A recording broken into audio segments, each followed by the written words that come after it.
اعوذ باللہ السمیع العلیم من الشیطان الرجیم من حمزہ ونفخہ ونفثہ۔ بسم اللہ۔ جمع کے مسائل۔ آداب جمع میں سے کچھ آداب پہلے بیان کیا جا چکا ہے۔ اذیت مہانہ میں جمع نہ کریں۔ جب بیوی اذیت مہانہ کے بعد نہا دھو کر پاک ہو جائے اس وقت جمع کریں۔ اگر اذیت مہانہ کے زمانے میں جمع کر بیٹھیں تو بطور کفارہ نصف دینار صدقہ دیں۔ صرف قبل میں جمع کریں، دبر میں نہیں۔ اب ہم بقیہ آداب بیان کرتے ہیں۔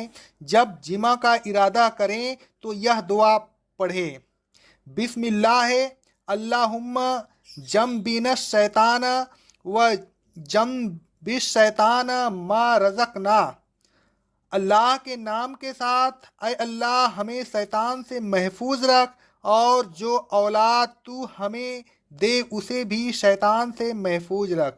رسول اللہ صلی اللہ علیہ وسلم فرماتے ہیں، صحیح بخاری اور صحیح مسلم کی حدیث ہے، اگر تم میں سے کوئی شخص جب اپنی بیوی کے پاس آئے اور یہ دعا پڑھ لے تو اگر اللہ نے ان دونوں کو بچہ دینے کا فیصلہ کر لیا تو شیطان اس بچے کو کبھی نقصان نہیں پہنچا سکے گا۔ ایک مرتبہ جمع کرنے کے بعد اگر اسی وقت دوبارہ جمع کرنا چاہے تو وضو کر لے۔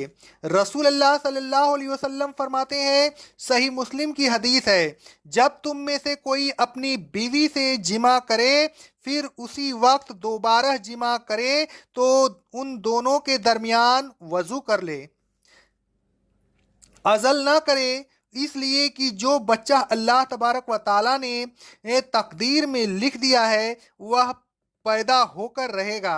حضرت ابو سعید خدری رضی اللہ تعالیٰ عنہ فرماتے ہیں، صحیح بخاری اور صحیح مسلم کی حدیث ہے، ہمارے حصہ میں کچھ لونڈیاں آئیں، ہم ان سے عزل کرتے تھے، پھر ہم نے اس سلسلہ میں رسول اللہ صلی اللہ علیہ وسلم سے دریافت کیا، آپ نے فرمایا کیا تم ایسا کرتے ہو؟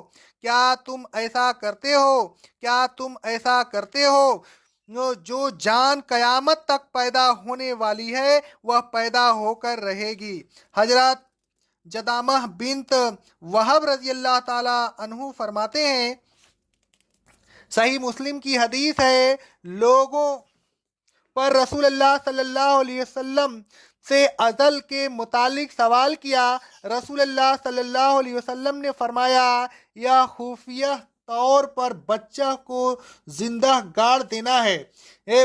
پہلی حدیث سے معلوم ہوتا ہے کہ رسول اللہ صلی اللہ علیہ وسلم نے عزل پر کوئی خاص تنبیہ نہیں کی۔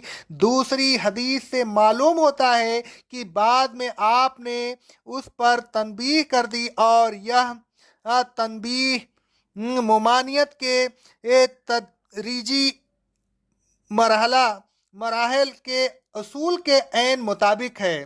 اگر کوئی لونڈی قبضہ میں آئے تو اس سے اس وقت تک جمع نہ کرے جب تک وہ ایک مرتبہ اذیت مہانہ آنے کے بعد پاک نہ ہو جائے۔ رسول اللہ صلی اللہ علیہ وسلم فرماتے ہیں، روایت ترمذی کی حدیث ہے، سند صحیح سے، جو شخص اللہ اور یوم آخرت پر ایمان رکھتا ہو وہ اپنا پانی دوسرے کے بچہ کو نہ پلائے۔ اگر لونڈی حاملہ ہو تو اپنے قبضہ میں لانے کے بعد جب تک وہ وضع حمل نہ ہو جائے اس سے جمع نہ کرے، یہ اس لیے کہ وہ حمل اس کے نطفہ سے نہیں ہے بلکہ دوسرے مرد کے نطفہ سے ہے، لہذا ایسی صورت میں جمع حرام ہے۔ حضرت ابو درداء رضی اللہ تعالیٰ عنہ کہتے ہیں، صحیح مسلم کی حدیث ہے، ایک عورت جس کا وضع حمل کا وقت قریب تھا ایک خیمہ کے دروازہ پر رسول اللہ صلی اللہ علیہ وسلم کی خدمت میں پیش کی گئی۔ رسول اللہ صلی اللہ علیہ وسلم نے فرمایا، شاید وہ یعنی اس کا مالک اس سے جمع کرنا چاہتا ہے۔ لوگوں نے کہا ہاں۔ رسول اللہ صلی اللہ علیہ وسلم نے فرمایا، میں چاہتا ہوں کہ اس پر ایسی لعنت کرو جو قبر میں بھی اس کے ساتھ جائے وہ کیسے اس بچہ کا وارث ہو سکتا ہے حالانکہ یہ اس کے لیے حلال نہیں، اور کس طرح اس بچہ کا غلام بنا سکتا ہے حالانکہ یہ اس کے لیے حلال نہیں۔ جمع کرنے کے بعد بیوی کی پوشیدہ باتوں کو ظاہر نہ کریں۔ رسول اللہ صلی اللہ علیہ وسلم فرماتے ہیں، صحیح مسلم کی حدیث ہے، قیامت کے دن اللہ تبارک و تعالیٰ کے نزدیک بدترین مرتبہ کا وہ شخص ہے جو اپنی بیوی سے تنہائی میں ملے اور وہ اس سے تنہائی میں ملے، پھر وہ اس کے راز کو ظاہر کرے۔